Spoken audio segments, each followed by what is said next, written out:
So this is actually insane. This keeps happening. The Warriors lose again and dramatically altered the rest of their season. Playoff hopes, title hopes, everything is up in the air after this loss. In today's video, I'm going to break down what happened in the Warriors-Spurs game that led to the biggest upset of the season, plus where do the Warriors stand now in the absolutely insane Western Conference standings. I'm Arthur Ballesteros. This is Warriors Digest. You need to hit subscribe right now. Join the growing community of 10,000 Warriors fans. Videos come every day because things change every day like this. So be here, but my God. Warriors fans, what do we do about this? I mean, a 114-111 loss to the Spurs on a Harrison Barnes three-pointer at the buzzer. Of all people, the man we drafted 7th after a big tank job all those years ago, the man who helped contribute to our very first championship, dagger in the heart, dramatically altering the rest of our season. We're going to break all of this down. I've got the exact path on exactly what needs to happen for the Warriors to avoid the play-in, but it is looking unlikely at this point. I mean, this just changed everything, and what a winnable game. There's no reason the Warriors should be at this point here. Harrison Barnes hits that three-pointer.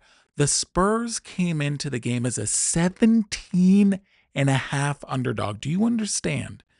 This is the biggest upset of the entire season in the NBA. Harrison Barnes, you had to lock him down.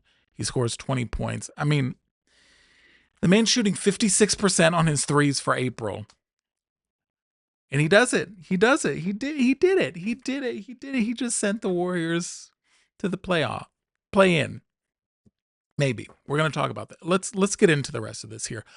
Not a great game here at all. I mean, you had a lot of hope going into this, and let's look back at this line score here.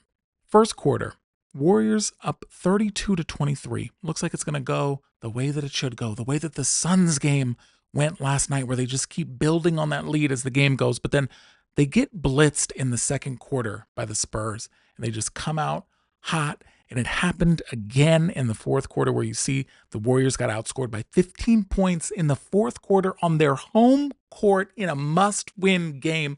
This was a playoff game.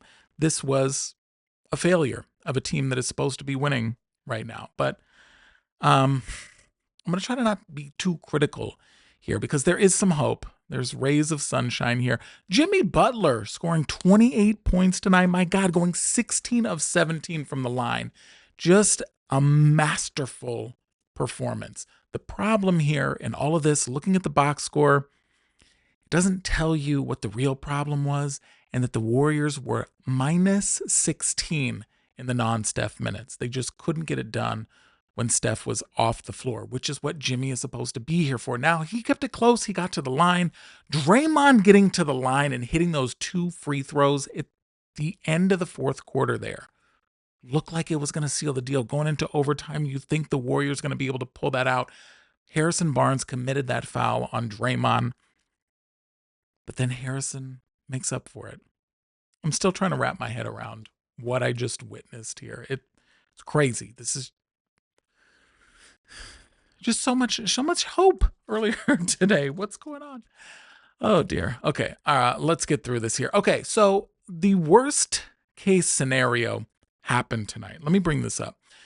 This is what we were looking for. Best case, worst case scenario going into tonight here. We needed the Kings to beat the Nuggets. We needed us to beat the Spurs. We needed the Rockets to beat the Clippers. Over on the, right-hand side here of the screen, you can see what the worst case scenario was. All of those things played out. All of them. So basically now, the path to staying out of the play-in gets a lot harder. Let me break this down, because what we see here, Nuggets win against the Kings. Damn, could have used a loss there. We see the Lakers. Luka drops 45 after crying over his pregame intro video that he got from the Mavs. Check that video out. It was pretty insane what was going on there. Not as insane of what happened here in the Warriors game, but Anyway, what else happened? And then the Clippers. The Clippers, Rockets resting a lot of starters there. Clippers roll over with it. But here is the path. Let's look at the standings. Let's look at these other standings. Here we go. Not as detailed, doesn't show the half game up that Memphis is in, but here's the good news about this being in the play-in column here. We own the tiebreaker over the Grizzlies. So let me explain. Let me bring this up. This is the path here. This is exactly what needs to happen the rest of the way. 2 games left. 3 seed now, impossible. Some of my math and some of this early charts that I showed here, let's see, where was it? Showed that there's a 1% chance. Doesn't looking like that's going to be for real here. So 3rd seed, not possible right now. To get the 4th seed, the Warriors are going to have to win against Portland and the Clippers, go 2-0. The Clippers are going to have to go 0-2. Denver's going to have to go 0-2.